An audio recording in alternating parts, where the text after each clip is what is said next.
Hello les amis, je vous retrouve pour une nouvelle vidéo sur le basket en NBA et le suivi des San Antonio Spurs et de Victor Wembanyama. Et cette nuit, les Spurs ont explosé les Phoenix Suns 121 à 94. Alors un match un peu à sens unique pour cette reprise après la trêve du All-Star Game, mais un match très très fort collectivement de la part des Spurs. Et puis tellement bon que c'est vrai que dans les dernières minutes, le dernier carton, les Stars n'ont pas joué quasiment. Ça n'a pas empêché Wemby en 3 cartons et quelques de faire 17 points, 11 rebonds, 4 passes, 5 contre, une interception. Il a été énormissime dans la lignée de ce qu'il a fait d'ailleurs au All-Star Game où il était exceptionnel. Dommage qu'il n'ait pas pu se qualifier pour la finale. Mais voilà, une belle victoire des Spurs. Donc comme d'habitude, on va revenir sur les stats des équipes et des joueurs, sur le classement des Spurs dans la conférence Ouest, sur les stats de Wemby en détail sur ce match avec ses meilleurs perfs sur un match, sur ses moyennes en saison régulière, sur ses stats dans l'histoire de la NBA, dans l'histoire des Spurs. Et on terminera par un aperçu de la prochaine rencontre des San Antonio Spurs.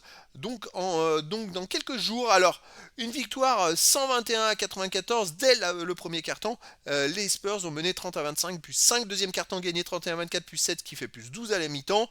Et puis après, ça a explosé. Troisième carton 37-22, plus 15 qui fait plus 27. Et puis voilà, dernier carton 23 partout. Mais c'est anecdotique puisque les deux équipes ont fait jouer les remplaçants. Au niveau des stats d'équipe, 51% au tir pour les Spurs à 37% pour les Suns. C'est-à-dire que les Suns, ils ont quand même tiré 18 fois de plus. C'est hallucinant d'ailleurs, autant de tirs en plus. Mais ils en ont mis 6 de moins. C'est fou de tirer autant.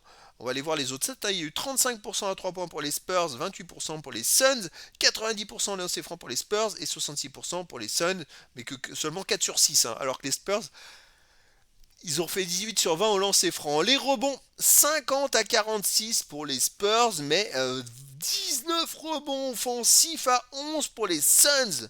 Alors c'est fou, autant de rebonds offensifs, bon, c'est comme ça. 30 passes décisives à 22 pour les Spurs, les interceptions, bon, 7 à 6 pour les Suns. Les contres, 7 à 5 pour les Spurs, les ballons perdus 13-12.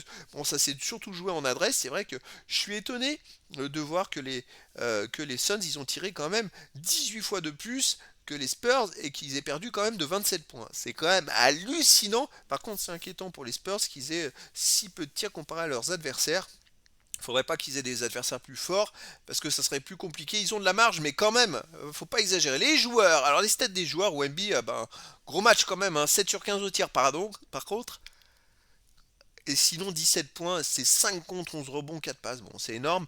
Devin Vassell, 12 points avec 5 sur 9 au tir. Julien Champagny, 8 points. Darren Fox, 15 points, 4 sur 9 au tir. Stephen Castle, 20 points avec 8 sur 11 au tir.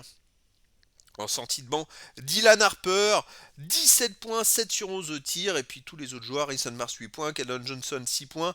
Luke Cornett, alors j'aime beaucoup Luke Cornett, il a joué 16 minutes, il fait 10 points à 5 sur 5 au tir, il prend 9 rebonds, dont 3 rebonds offensifs. Quel apport, franchement, j'adore ce joueur. Après, côté des Suns, 26 points pour Jalen Green à 11 sur 23 au tir, 11 points, 10 rebonds pour Mark Williams. En sortie de banc, 10 points pour Goodwin et 10 points pour Igo Daro, mais bon, c'est trop faible. C'est vrai que c'était quand même très limité. Encore, Jalen Green, il a marqué beaucoup de paniers, mais il y en a beaucoup très difficiles où ça passe de justesse au-dessus des mains de Victor ou d'autres joueurs parce qu'ils étaient vraiment sous l'eau. Je dirais que tellement la défense des Spurs, elle était étouffante. Alors, le classement des Spurs dans la conférence Ouest, dont ils sont toujours deuxième avec 39 victoires, 16 défaites. Ils ont 4 défaites d'avance sur le troisième. Attention les amis, les Thunder n'ont plus que 2 défaites de moins. Ils en ont 14, bon ils ont 42 victoires mais 14 défaites. C'est vrai que les Spurs se rapprochent des Thunder.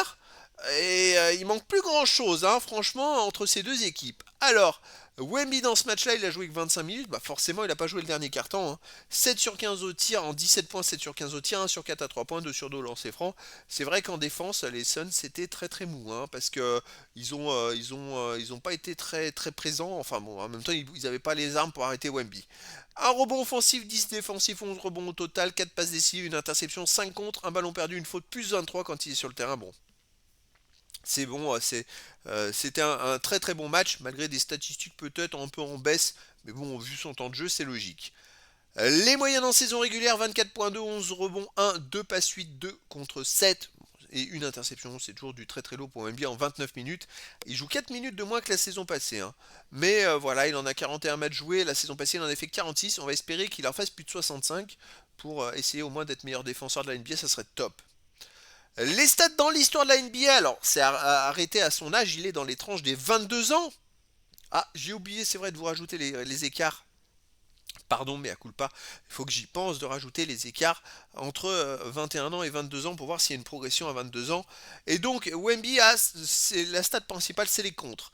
Il en a 542 et il lui manque plus que 7 contres pour aller chercher Andrei Kirilenko, qui en a 549 et qui est 6ème contreur de l'histoire de la NBA à 22 ans. Donc, dans 7 contres, Wemby le dépassera. Donc, voilà, il manque pas grand-chose. Et la saison passée, il avait fini 5ème. Alors, dans les autres stats, je vois qu'il faut déjà vérifier, je vous avais dit les rebonds défensifs, il est toujours 28ème au rebond défensif. C'est vrai qu'il en a pris encore 10, mais il gagne pas de place, je ne sais pas pourquoi, il y a cet écart avec la saison passée, il avait fini 27ème, ou alors c'était moi qui avais fait une erreur dans les stats, mais bon, c'est comme ça. Il a des stats qui ont augmenté un peu de partout, ça va être à surveiller pour la suite. Je regarde les contres, c'est vrai que à 23 ans, il en a avec ses 50, il n'a pas gagné de place, il est 17ème à 23 ans. Il a gagné quelques places, 4 places au rebond défensif à 23 ans, il est 77ème 23 ans, alors il est dans l'année des 22 ans, donc il a un an d'avance. Mais vous voyez qu'à 23 ans, il a déjà 4 statistiques où il est dans les 100. C'est quand même pas mal et à souligner. Et puis j'espère qu'il va en avoir plus, hein, parce que c'est largement possible, vu qu'il reste encore plus de 20-25 matchs d'ici la fin de la saison.